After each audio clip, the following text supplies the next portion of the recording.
Hello, hello, hello. How are you today? Thumbs up. I'm happy to see you. My name's Miss Nicolette. I brought more stories and play for you. Today, let's go to the beach. I'm afraid we can't really go. Where I am, it's a little too chilly.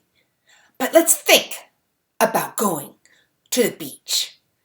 Let's imagine that it's really hot and brilliantly sunny. We can put on our swimsuits and grab our towels and our buckets and our shovels and get in the car and go to the beach by the seaside.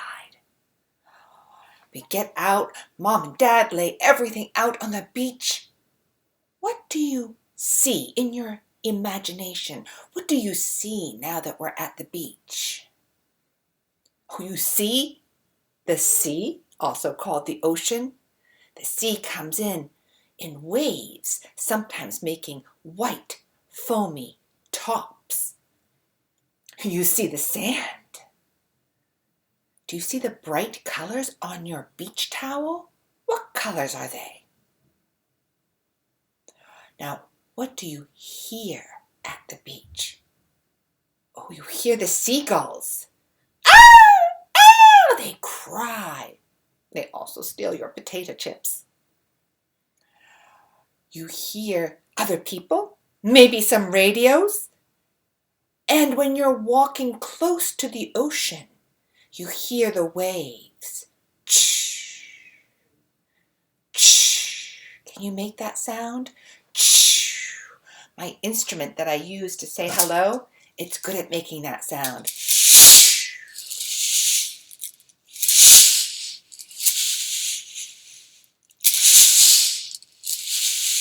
Does that sound like the beach?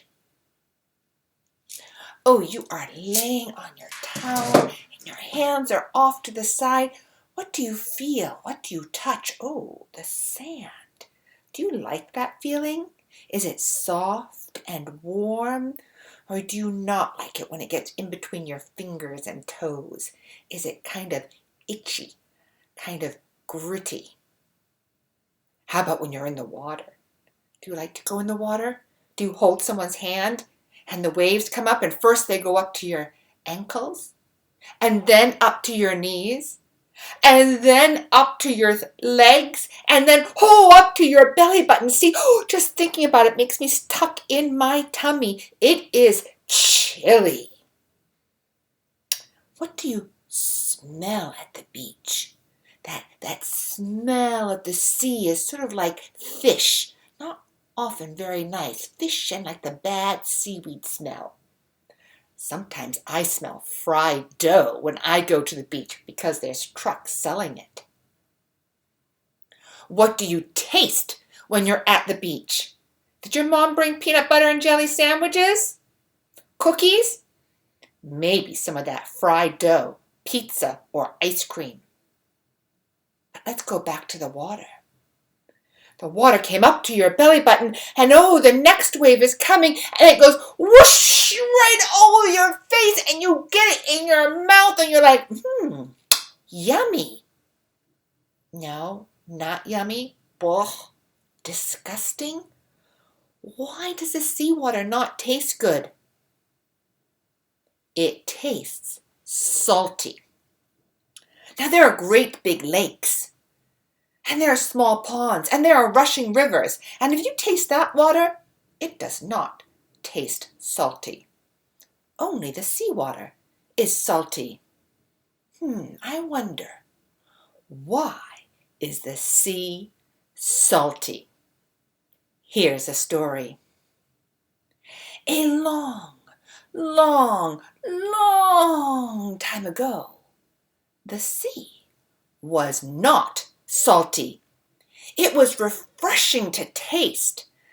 There were people who lived on an island, the island of the Philippines. An island is a piece of land surrounded by seawater.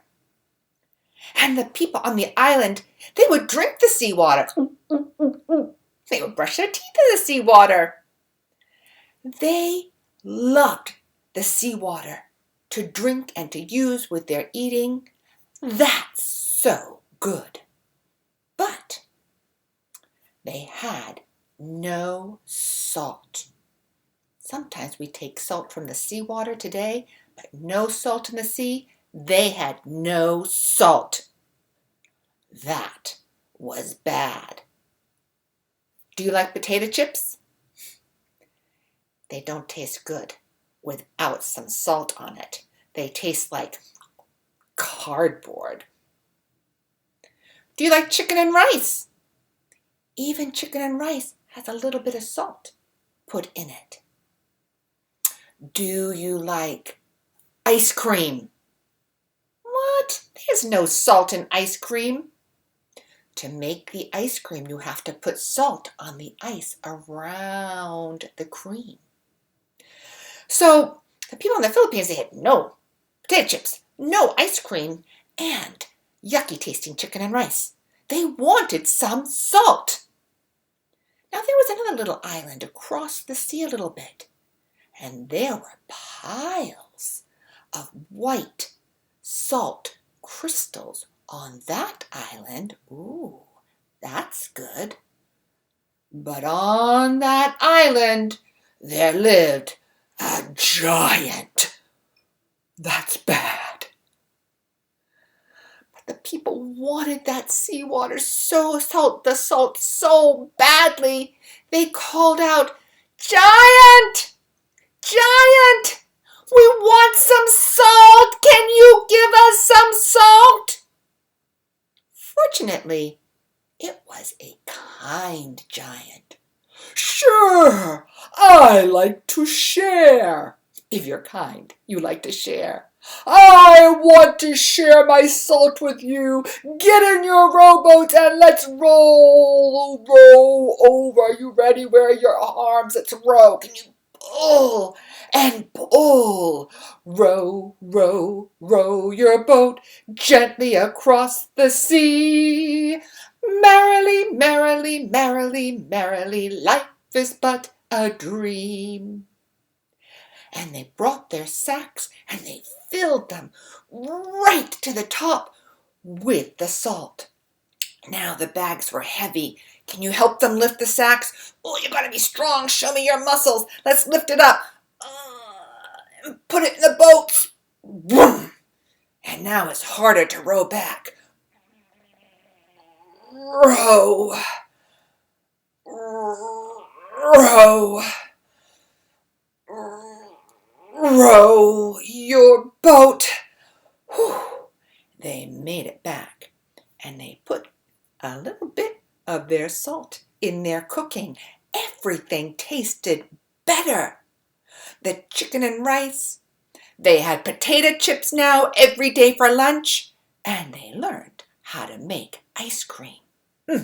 Life was good. But one day, they went to the sacks. Nothing left. Oh no, that's bad. What were they going to do? Let's think. Is that so bad? We know where the salt is, right? The giant has heaps of it. And we know that giant is kind and likes to share. All they need to do is get in their boats and row across again, right? You're thinking the same way I am. I like that. They dragged their boats down to the sea, but oh,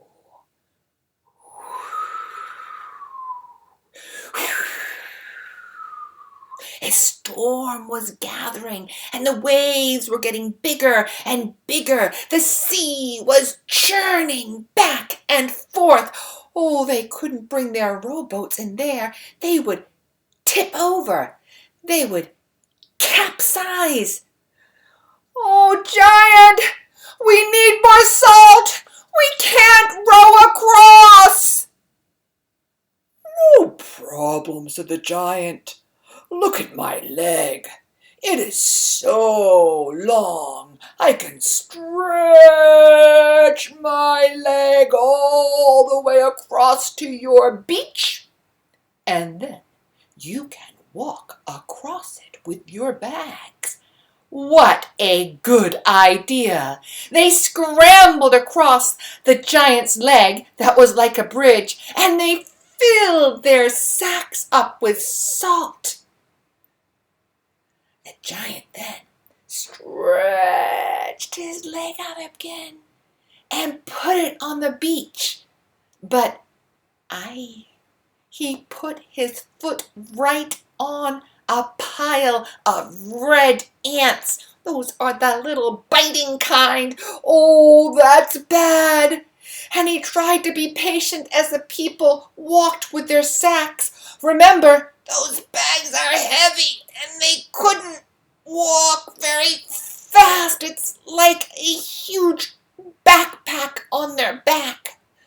"Oh," said the giant. "Oh, my foot, my foot, my foot, my foot, can you go faster?" No, they couldn't. "Oh, come on, come on, come on." The giant couldn't stand it any longer, and he lifted his foot up and his leg up, and all the people on top, they flew up in the air and splash, splash, splash, landed in that churning, stormy sea. Oh no, that's really bad. But this is a giant with long legs and huge hands. Why, if he put his fingers together, can you put your fingers together like that? Lace them together? It was like a gigantic net. And he took his hands and he scooped into the ocean and he brought all the people up and back to the beach. They were safe. That was really good. But the salt that was in their bags, what happened to that? Oh, it all dissolved in the water. When you add salt and water together, the salt disappears. And the people had no salt. It had all dissolved in the ocean. Ever since that, or so I am told, the sea has tasted salty. The end. Now watch my next video, and we're going to do a great STEM activity about why the sea is salty and get you doing some creative thinking or writing. Thank you so much. Storyteller Nicolette, Stories at Play.